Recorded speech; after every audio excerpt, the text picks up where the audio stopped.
Hi friends, இன்றைக்கி நம்ம என்ன ரெசிபி பண்ண போகிறோம்னா ஒரு ஸ்வீட்டு தாங்க.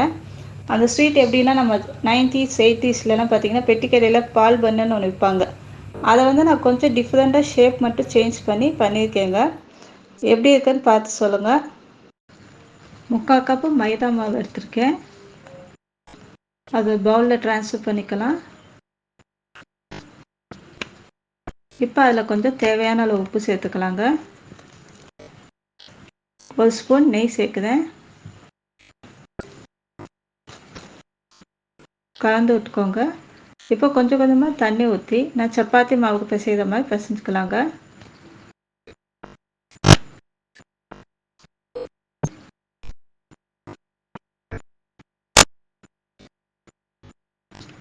இப்போ பாருங்க, நல்லா பிசைஞ்சாச்சு மாவை. இதை ஒரு 10 நிமிஷம் அப்படியே வச்சுருங்க. இப்போ பாருங்க, மாவை எடுத்தாச்சு. நல்லா சாஃப்டாக இருக்கும் மாவு. சப்பாத்திக்கு மாவு தேய்ப்போம்லங்க, அதே மாதிரி தேய்ச்சி எடுத்துக்கலாங்க.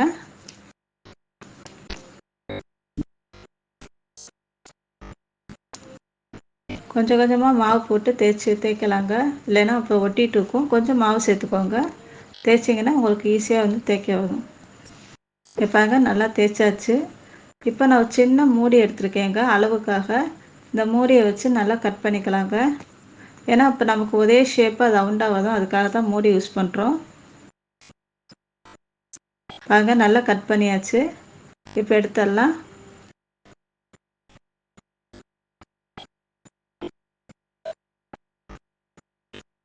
இந்த மாதிரி நல்லா கட் பண்ணி எடுத்துக்கலாங்க.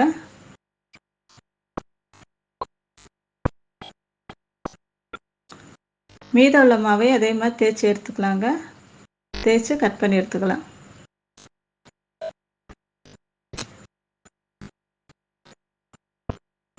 நாங்கள் நல்லா ரவுண்டாக கட் பண்ணி எடுத்தாச்சு. இப்போ இதை ஃபோல்ட் பண்ணிக்கலாங்க. பாருங்க, ரெண்டையும் பின் சைடு இப்படி மடித்து விட்டுட்டு முன்னாடி ரெண்டையும் சேர்த்து இப்படி மடிச்சிங்கன்னா டிசைன் வந்துடுங்க. நான் இந்த மாதிரி தான் டிசைன் பண்ணியிருக்கேன் இன்றைக்கி.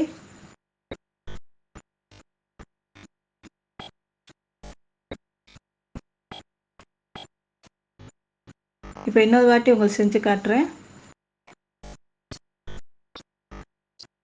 பின் சைடு இப்படி ஃபோல்ட் பண்ணிவிட்டு முன் சைடு ரெண்டையும் சேர்த்து மடிச்சிங்கன்னா அவ்வளோதாங்க.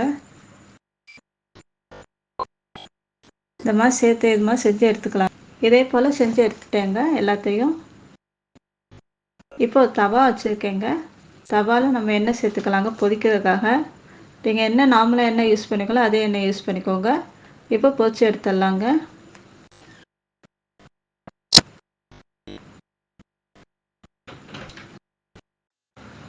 இப்போ பாருங்க, எல்லாத்தையும் பொரிச்சு எடுத்தாச்சு. இன்னொரு தவா வச்சுங்க. அதில் 1/2 கப் சர்க்கரை சேர்த்துக்கலாங்க. சேர்த்துட்டு 2 டேபிள் ஸ்பூன் அளவுக்கு தண்ணி ஊற்றினா போதுங்க, ரொம்ப ஊற்ற வேணாம். இப்போ பாருங்க, நமக்கு அது ஒரு கம்பி பதம் அளவுக்கு சர்க்கரை உருகணும். பாருங்க, ஒரு கம்பி பதம் அளவுக்கு சர்க்கரை ரெடி ஆயிடுச்சு.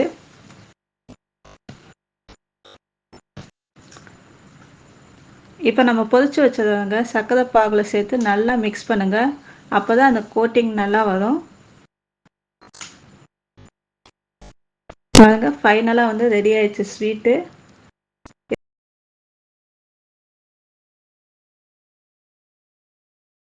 செஞ்சு பாருங்கள். பிடிச்சிருந்தா லைக் பண்ணுங்கள், சப்ஸ்கிரைப் பண்ணுங்கள், ஷேர் பண்ணுங்கள். உங்கள் ஃபீட்பேக்கை எனக்கு கமெண்ட்டாக கொடுங்க. இன்னொரு வீடியோவில் சந்திப்போம். தேங்க்யூ, பாய்.